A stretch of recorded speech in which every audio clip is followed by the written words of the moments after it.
My name's Heather Howells. I'm a GP from Kimpbury and Wootton Hill Surgery near Newbury, and I'm the GP clinical lead for mental health and learning disabilities for Berkshire West CCG. The annual health check for people with learning disabilities is a really important way of helping to mitigate the health inequalities that we know exist for people with learning disabilities. There's a host of reasons why this happens, including poorer access to health services, poorer uptake of screening, increased rates of respiratory disease, epilepsy, anxiety and depression, and mental health issues. The annual health check is a fundamental way of trying to tackle these health inequalities. So when thinking about performing an annual health check in practice, I tend to divide that into three categories: preparation, the health check itself, and the health action plan, and summarising and finalising the check. Preparation is really key, and there are a number of things you can do to prepare for a health check and your health check programme and ensure that it runs well. One of the key elements of this is looking at your register. Ensuring that your register is accurate and that everyone who needs a check is on that register is really important. There are a number of tools that can help you with this. NHS England provide a really handy list of codes, and running a search for those codes on an annual basis to ensure that people who need a health check are captured is really important. There's then a really handy guide that's produced by a team in Leeds, which will help you to check whether, when someone's come up with a learning disability code, they should be on your register. Communicating with your community team for people with learning disabilities is also really helpful at this stage, and just checking that everyone they have on their register is also on your register. If you have ARDNs, they have a really useful search which will also help you to ensure that your register is up to date and of high quality. The next step is about accessibility and ensuring that your surgery is a welcoming environment for people with learning disabilities. In this regard, I tend to use the acronym TEACH, which I find really helpful.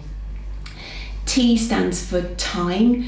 So ensuring that you have adequate time for your health check is vital. These often take 30 minutes, and sometimes are best planned at the end of a day when your waiting room is less busy. E stands for environment, so making sure that your surgery is accessible to people with learning disabilities, that you have good signage which will make their passage through the surgery easier, perhaps including pictures of toilets on the toilet signs and of the exits might be helpful in this regard. A stands for attitude. It's really important that everybody in your practice is signed up to this process and inviting to people with learning disabilities, from your receptionist right the way through to the doctor doing the check. C stands for communication. It's really important to check how your person with learning disabilities wishes to be communicated with and how best they communicate. This may be providing easy read leaflets. For some people it may be signing or writing things down and the written word. And H stands for help. People may need help to access your services. They may need help from their carers. They may need help in transportation. So focusing on this is really important. The last step in preparation is about inviting a person for your health check.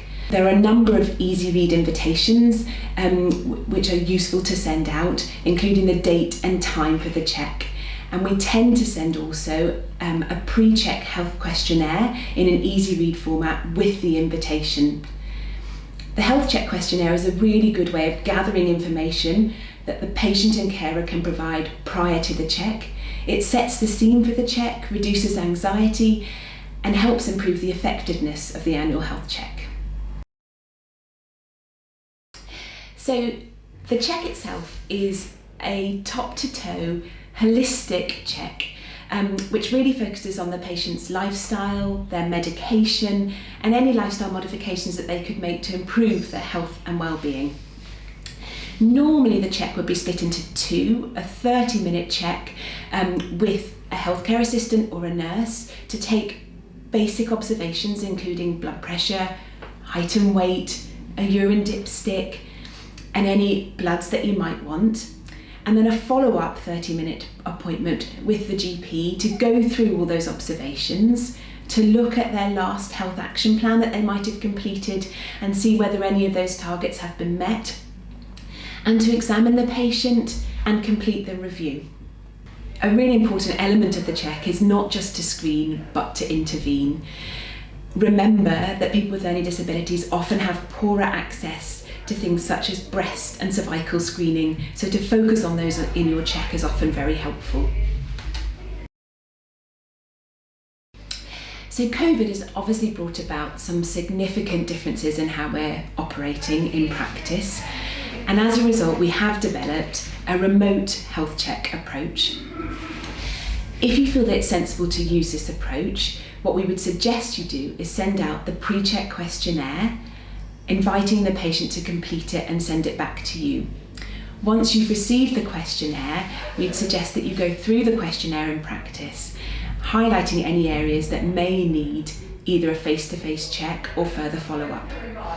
If a further follow-up or face-to-face check is not required from the information gathered, we would then suggest you complete the annual health check remotely, either by phone or video, whatever's most accessible to the patient. You would then complete the health action plan in the same way and send that to the patient, and code on your computer system that you've completed your annual health check. At the end of the check, it's really important to complete a health action plan. This is a document that you complete together with the patient, focusing on key elements that they may want to alter or change, or that you've picked up during the check that needs attention. At this stage, you may want to involve your social prescriber to help with signposting patients to various organisations where they could seek help and support. For example, if they wanted smoking cessation support or weight management support, this might be involved in your health action plan. The national template that you would use on your computer system for performing the check often has an easy to complete health action plan, and then it's useful to print this out and give a copy to the patient for them to perhaps put in their health passport, and to also perhaps save a copy on your IT system so that when you do the patient's next check, you can refer to their previous health action plan. Practices that have run a successful annual health check programme have come up with the following top tips. Having a GP lead, a nurse lead and an administrative lead is really important to rolling out a successful programme. Having those people who are committed and involved helps to ensure that the programme runs smoothly and that the health checks are completed well. If those core group meet regularly, perhaps on a quarterly basis to assess progress, that often really helps. Trying to make sure that you run your health checks throughout the year, perhaps linked to the patient's month of birth, is often really helpful and prevents you doing a lot of checks right at the end of the year when practices are really busy with lots of other end of year stuff.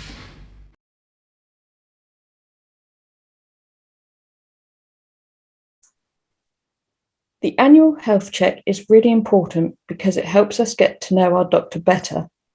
It also means I get to discuss anything with my doctor that is worrying me. If anything is wrong, the doctor can help sort it out before it gets worse.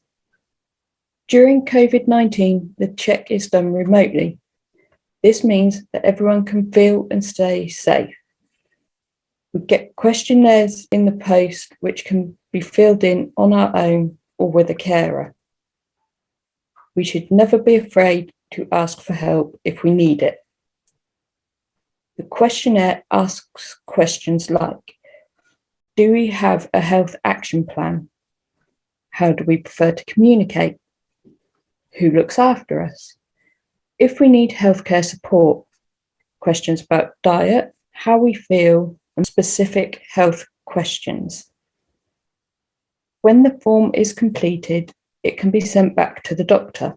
When the doctor has looked at the form, they will call to finish the health check. This can be done either by phone call or video call like Zoom.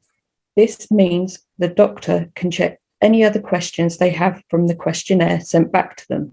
If there is something that worries them or us, the doctor will make further arrangements to check the things they are concerned about. After the health check, the doctor will send a health action plan, which can then help us stay healthy. I liked that remote health check because it meant I didn't get anxious about going out and being at risk of becoming ill. The doctor took their time to listen to my concerns and explain anything I didn't understand.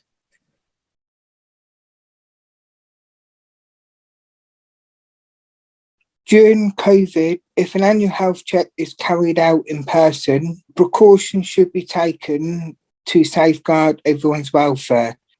Social and physical distancing should be exercised at all times.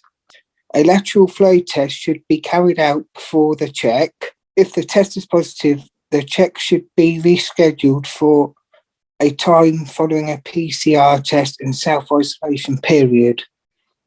A call should be made by the practice prior to the check to ask if any reasonable adjustments are needed for the visit, as well as any support or arrangements needed to ensure accessible information standards are met.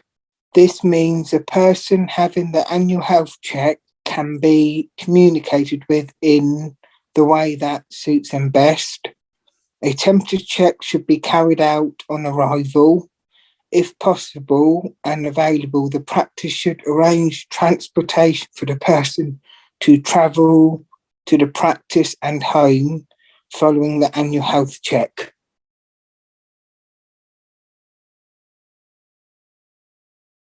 The annual health check is an opportunity to not only monitor the health and well-being of people with a learning disability, but also empower them with an understanding of what can affect their health both in a positive and negative way. Everyone should have a vested interest in their own health and know how and where to get help and support if there are any health concerns or problems. Most people with a learning disability aged 14 or over can get an annual health check, and it's important that this is done every year. The annual health check provides the opportunity for a person with a learning disability to talk to their doctor if there is anything they are worried about. It allows them to get to know their doctor better, building trust. Ideas can be shared on how to be more healthy. If there is anything wrong, the doctor can make arrangements to sort it out before it gets worse. It's a great tool for early intervention. During the annual health check, the doctor or nurse will check things like heart and blood pressure, discuss any medication being taken, ask about dietary habits. They may also check a person's blood and or urine. They will also ask how the person is feeling. Throughout the check, it's important for the doctor to explain what they are checking and why. Where required, further appointments may be made to carry out further checks. When the check is completed, a health action plan will be developed detailing the actions needed to keep healthy, such as staying hydrated, a good diet, sleeping well, talking to someone when worried, and social interactions.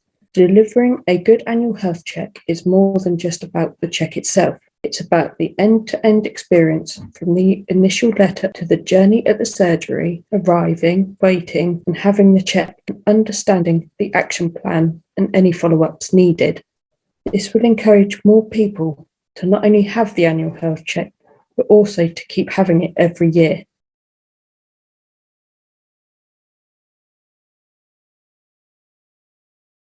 Yes, they are very valuable to people who are on people with autism and dementia and all the other ailments are out there.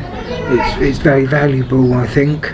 Online would work a lot better for me because I suffer from hypersensitive hearing. So for me, leaving the house is quite difficult. So it reduces my anxiety levels and I'm more likely to answer questions and not panic, and how to get there because I'm stuck for transport. I will make the waiting room a bit more known, so when people get nervous.